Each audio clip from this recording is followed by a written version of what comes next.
Hi, welcome to the Balanced Body Podcast. My name is Stacy Sims, and I'm the owner of Pendleton Pilates in Cincinnati, Ohio, where I'm an educator and an instructor. And this is Heather Summer. She's also an educator with me and an instructor at Pendleton Pilates.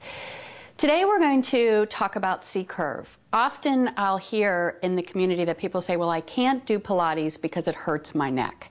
So I have to assume they mean when moving into a C-curve. So I'm sure if you guys have done any Pilates, you know what the C-curve is.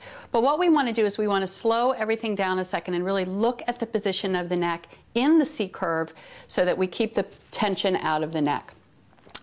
For starters, the concept really is that in a C-curve, what you're really doing is flexing in the thoracic spine, not in the cervical spine, not in the neck. So what I'm going to do is I'm going to work with Heather, and we'll be able to study her alignment more closely so we can help you keep the tension out of your neck in C-curve. Ready, Heather? Yes. So we're going to scooch you forward. Terrific. And go ahead and let's have you go ahead and roll down and get into position. So first of all, what I want to think about for a second with Heather is that even though we're going to be working on the neck, the spine is connected so that anything you do with your neck really also affects the pelvis, and or the pelvis affects the neck. So before we look specifically at the neck, we're going to look at the position of Heather's pelvis.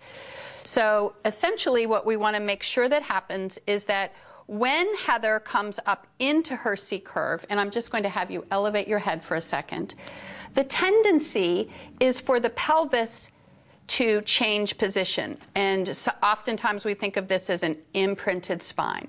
If the spine is imprinted, what tends to happen is that the body wants to come up higher and the neck gets into a difficult position.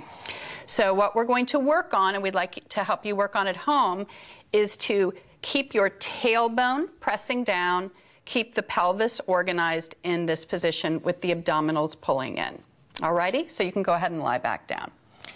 Now let's think about the position of the neck.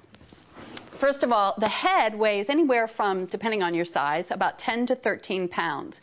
So that is a lot of weight to carry forward in different positions. Oftentimes what happens is that the body is really tense. We spend a lot of time at our computer, a lot of time with our ears almost up, our ears and shoulders really tight, and all those muscles are constricted. So go ahead, and what we're going to have Heather do is basically demonstrate what happens when the neck is too tense. So go ahead and kind of crunch everything up there for a second. Good. And then if she inhales and she exhales and she comes up, do you see how there's all this tension already in the neck? That's what we want to avoid. If you come up into C-curve and you're already tense in your neck, it's going to be very difficult, no matter, what your instructor is helping you do, to alleviate the tension in the neck. So we want to start it out properly. We're going to take you back down. I'm going to go ahead and put this towel underneath Heather, and we're going to help her get into better position with her neck. There you go. So you can just use any towel that you have at home. You want to position it so that if you reach back, you can easily grab onto the towel. You're going to put the tailbone down, stabilize the pelvis. Heather's going to take an inhale and an exhale. She's going to keep her head heavy, and she's just going to lift up.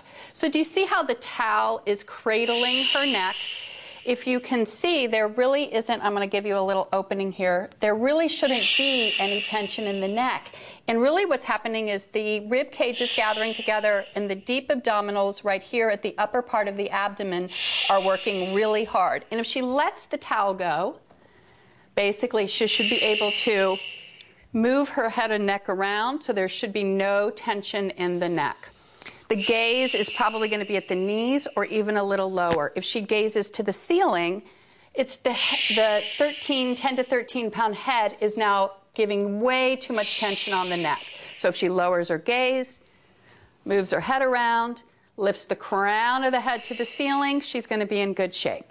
And then she's going to take an inhale, and she's going to exhale, and she's going to bring herself back down, Lower the hands. And she's just executed a C curve without tension in the neck. Thanks for joining us, and we'll hope to see you next time.